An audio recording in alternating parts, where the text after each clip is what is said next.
Bán hàng giỏi không phải là việc tìm cách bán cho càng nhiều người càng tốt, mà là làm sao để những khách hàng đã mua một lần cảm thấy hài lòng, tin tưởng và muốn quay lại thêm lần nữa. Họ không chỉ là người mua mà chính là những đại sứ vô hình cho thương hiệu của ngươi. Khi một khách hàng quay lại, họ không chỉ tiếp tục ủng hộ ngươi mà còn giới thiệu sản phẩm của ngươi đến những người xung quanh. Và ngươi biết không, mỗi lần như vậy giá trị của ngươi càng được khẳng định, vì không ai quảng bá tốt hơn những lời khen chân thành từ chính những người đã trải nghiệm.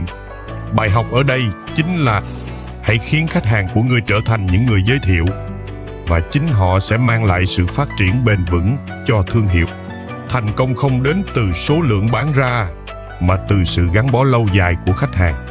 Sự tin tưởng và lòng trung thành là giá trị vô giá, là nền móng để xây dựng chỗ đứng vững chắc trong lòng khách hàng.